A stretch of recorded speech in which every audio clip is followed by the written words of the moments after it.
자, 2부입니다. 바로 생생 초대석 시간인데요. 말 그대로 정말로 경제적 여유를 누리시고 계시는 한 작가님을 모시게 됐습니다. 바로 여신욱 작가님인데요. 자, 여신욱 작가님 나와 계신가요?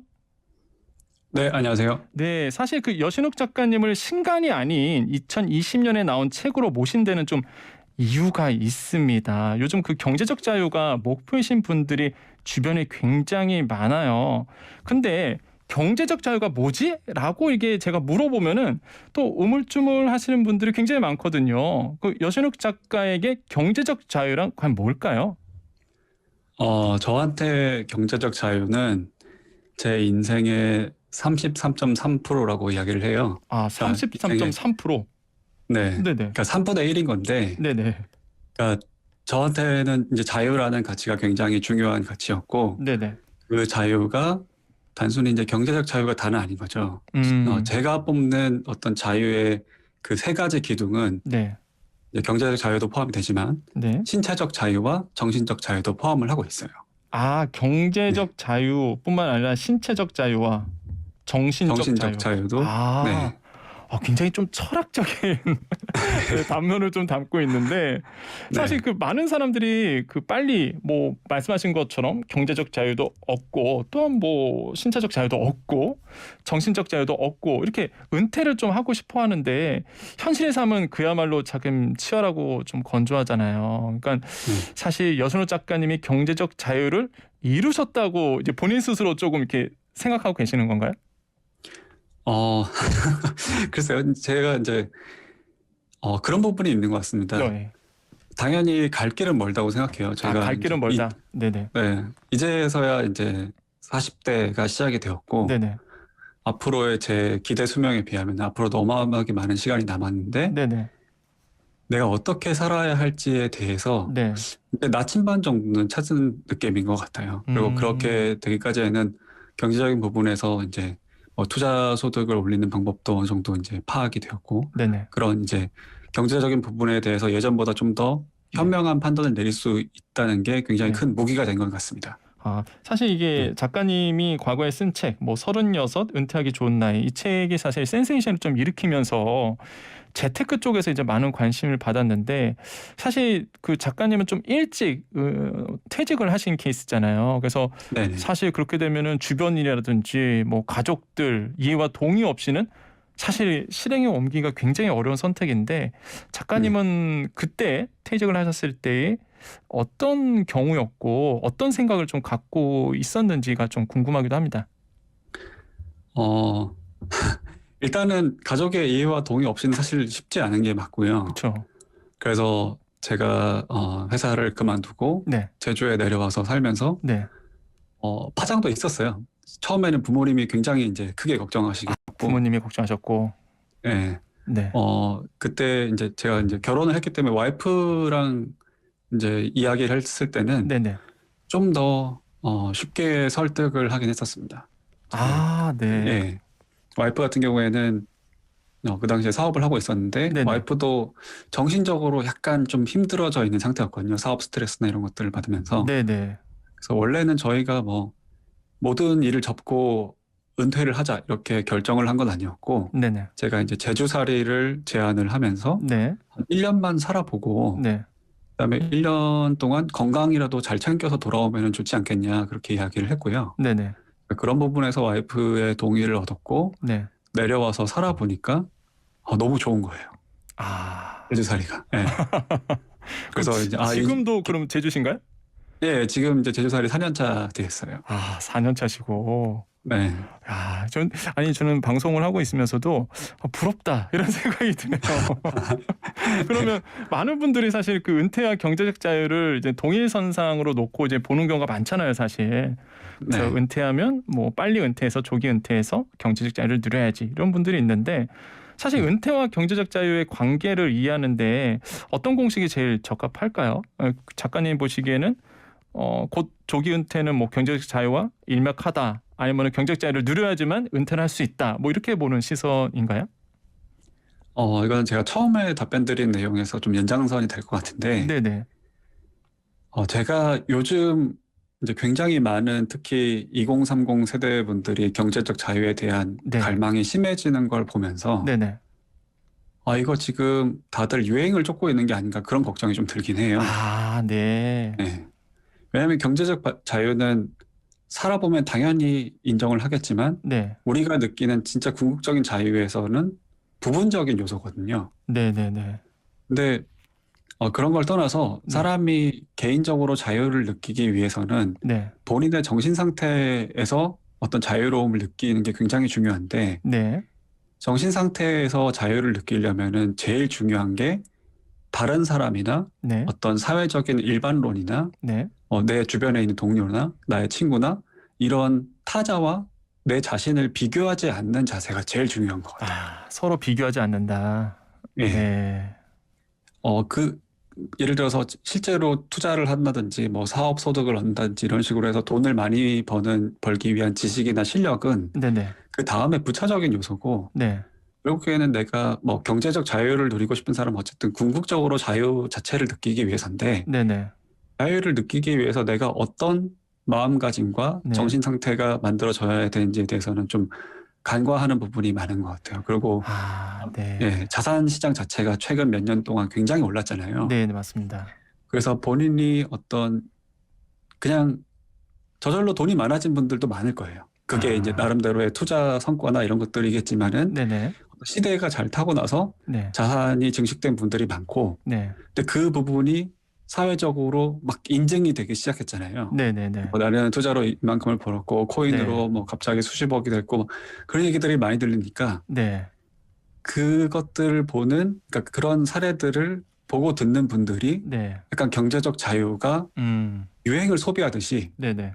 스스로의 화두가 되어버린 건 아닌지 그런 우려가 좀 있습니다. 한마디로 이제는 포모 현상이라고 보통 얘기를 하잖아요. 이게 남들 네네. 못 쫓아가면 불안하고 나만 뒤처지는 것 같고 그러다 보니까 사실 이제 정신적인 문제도 있는데 오히려 이런 말씀하시는 거 작가님 말씀하신 거는 이제 자유라는 거에서 큰 모티브 안에서 거기에는 이제 경제적 자유도 있을 것이고 그다음에 정신적 자유도 이루어져야 된다.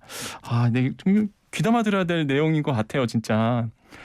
또 한 가지가 많은 분들이 그 경제적 자유와 안정된 은퇴를 위해서 정말 자산을 이제는 축적하고 있는데 이거에 대한 고민이 사실 굉장히 많습니다. 이게 아마 자산 축적을 안 하시는 분들은 아마 없으실 것 같은데 그래서 주식 공부도 하고 뭐 새로운 금융 상품도 연구하기도 하는데 여순욱 작가님께서는 어떤 과정을 좀 거치셔서 이런 어떤 경제적 자유 아니면 경제적 여유를 좀 누리게 됐는지 좀 궁금하거든요. 네. 책에도 간단하게 소개를 하긴 했는데 네네. 사실 저도 처음부터 이런 경제적인 자유에 대한 열망이 강한 사람도 아니었고 어떤 지식이나 상식 수준에서 그 준비된 사람도 아니었어요.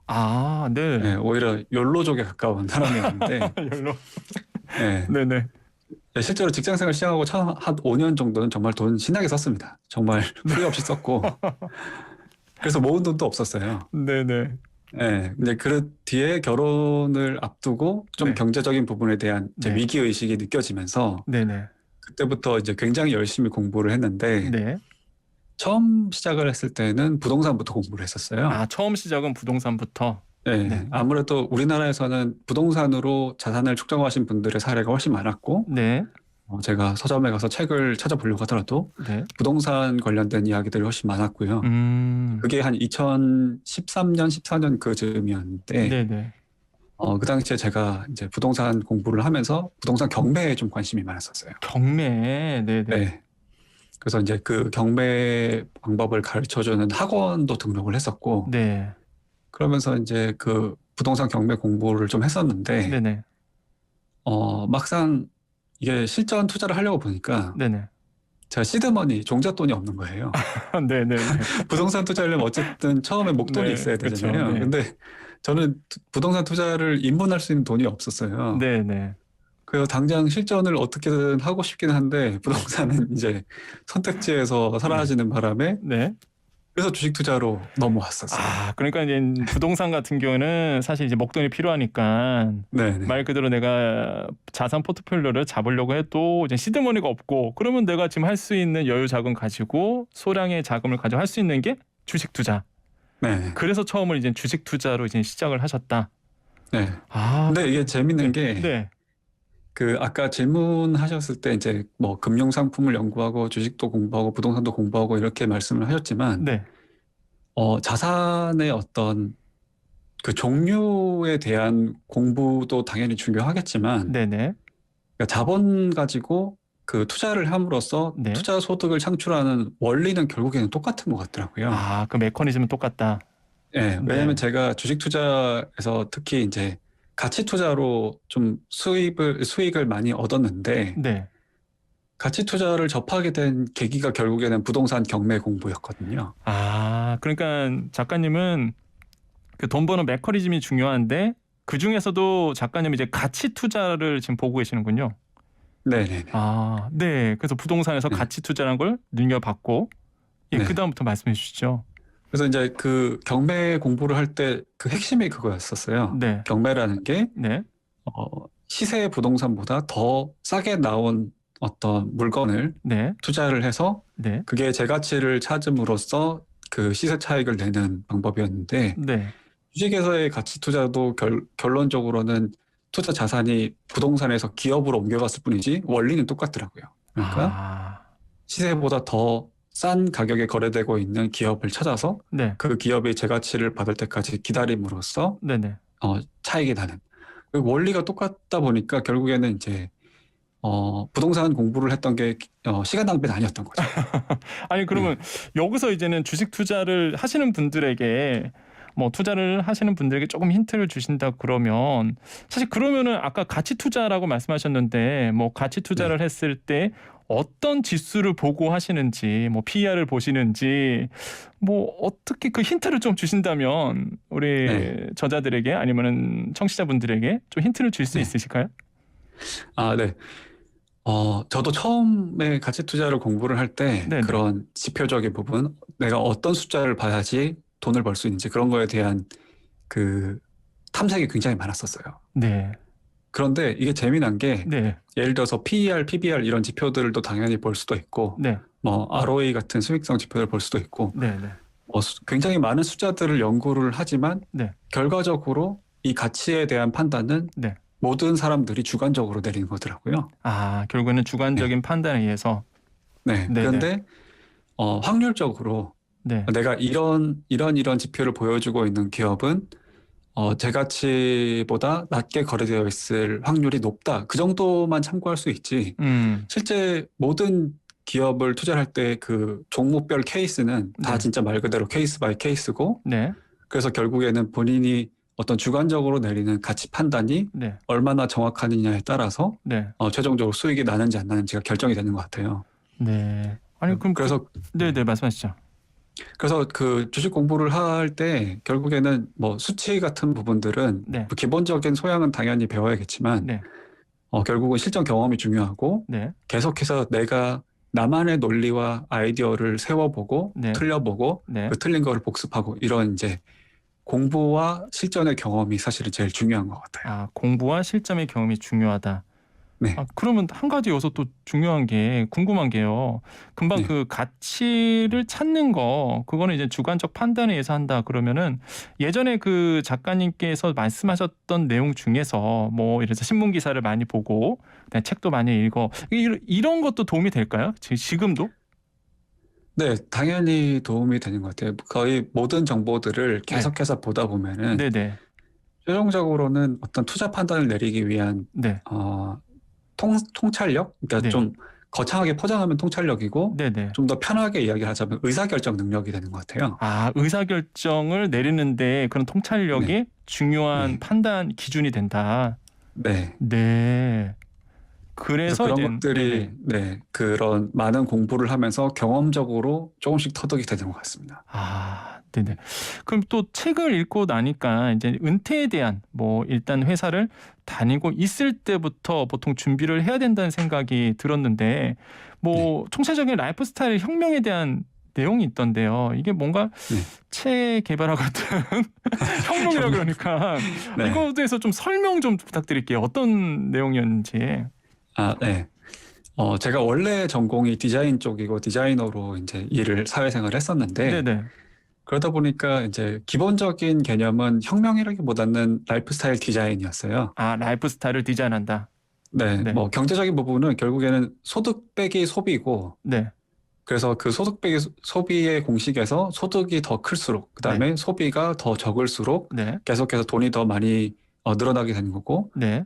자연스럽게 이제 자유로움을 얻게 되는 건데, 네. 소득을 늘리는 것도 그렇고 소비를 줄이는 것도 그렇고 각각을 다 노력을 해야 되는 거죠. 아, 그러니까 들어오는 이제 것도 그거를- 늘리고 네, 나가는 것도 뭐 관리하고. 네, 소득을 늘리는 거는 이제 뭐 그 연봉을 더 많이 받던 사업 소득을 내건 투자 소득을 내건 그런 것들을 이제 자기의 능력이 개발되는 거라고 하면은, 네. 소비를 줄이는 거는 어느 정도는 이제 라이프 스타일 자체에서 간단하게 해결할 수 있는 부분도 굉장히 많거든요. 어떤 거죠? 예를 들어서 저 같은 경우에는 다른 사람에 비해서 특히 안 쓰는 게 옷 같은 경우에는 거의 돈을 안 써요. 아, 그러니까 나가는 돈을 관리하는데 이게 더 중요하다. 근데 이제는 저자님께서는 이제 옷 같은 거를 별로 이렇게 안 사는다. 네, 네. 그런 식으로 본인이 이제 라이프 스타일을 돌아보다 보면은 네. 아낄 수 있는 부분들이 굉장히 많이 보이거든요. 네. 근데 그게 단순히 궁상을 떠는 게 아니라 약간의 어떤 시각만 바꾸더라도 세이브할 수 있는 돈이 굉장히 많아지는데, 네, 네. 그런 식으로 뭐 돈을 더 많이 벌고 더 네. 적게 쓰는 그런 본인의 생활 패턴, 그런 것들을 만드는 데 있어서 네. 좀 드라마틱한 변화가 필요한 것 같아요. 아, 아니 이게 네. 많은 분들이 이제 경제적 자유 그리고 또 젊은 나이에 또 조기 은퇴를 하시고 그러면 굉장히 막 부러움과 시샘이 있으신 분들이 있으세요, 사실. 그러면서 네, 약간 이렇게 안 좋게 보신 분도 있는데 오히려 네. 저자님께서는 이게 버는 것도 중요하지만 이렇게 아끼는 게 정말로 경제적 자유의 우선순위이고, 그리고 본인부터 이제 아끼고 계시는 거죠. 이렇게 옷 같은 것도 잘 안 사입으시고, 그죠? 네. 아, 네. 정말로 좋은 어떤 말씀을 주시는 것 같습니다. 자, 그럼 마지막으로요. 사실 작가님께서 이제는 보통 우리가 이런 어떤 책을 보고 뭐 라디오에서 듣게 되면은 난 너무 시간이 없어. 뭐 이런 얘기가 잔다 나온단 말이죠. 그래서 네. 이런 작심삼일을 습관적으로 하시는 우리 분들에게 좀 마지막으로 한 말씀 좀 부탁드리겠습니다. 네. 이 부분은 이제 특히 새해가 됐으니까 새해 네. 결심을 세우는 분들이 정말 많잖아요. 네, 맞습니다. 근데 대부분 이게 한 2, 3주 안에 그게 끝나버리고 그런 네. 아픈 경험들이 다들 있으실 텐데, 네네. 제가 이런 목표를 세우고 그 목표를 지키는 거를 해보다 보니까 네. 굉장히 중요한 포인트를 하나를 발견을 했어요. 뭐죠? 뭐 작심삼일이라고 아까 좋은 말씀을 해주셨는데, 네. 그러니까 처음에는 목표를 세운 거에 그 기분에 취해서 지키게 돼 있어요. 그런데 네. 중간에 본인의 의지와 상관없이 이게 실패가 되는 날이 오잖아요. 예를 네네. 들어서 어느 날 갑자기 야근을 해야 한다든지, 네. 혹은 그 술 약속이 갑자기 생겼다든지, 네네. 그런 식으로 해서 원하던 거를 못 지키게 되는 날이 하루는 반드시 찾아오는데, 네네. 그 다음 날을 어떻게 관리하느냐가 그 남은 1년을 어떤 식으로 자기 인생을 바꾸는지 굉장히 중요한 포인트인 것 같아요. 아, 그 다음을 어떻게 준비하냐에 따라서. 그래서 하루는 실패할 수 있는데 네네. 이틀 연속 실패하면 그게 패턴이 돼요. 아. 그래서 만약에 하루 정도 어긋나질 수는 있지만 네. 그걸 그 하루에서 끝내놓고 네. 다음 날 그냥 털어내고 다시 원래의 목표를 바로 재도전을 하는 게 네네. 제일 중요한 것 같습니다. 아, 그러니까 빨리 실패한 일이 있으면 빨리 털어내라. 네, 그날의 괴로움은 그날의 조카다. 네, 아, 네. 정말로 이게 인터뷰를 하면서 이게 깨닫는 게, 저도 사실 깨닫는 게 굉장히 많은 것 같습니다. 시간 관계상 오늘 말씀 여기까지 듣겠습니다. 작가님 감사합니다. 네, 감사합니다. 네, 여기까지 36 은퇴하기 좋은 나이의 저자 여신욱 작가였습니다.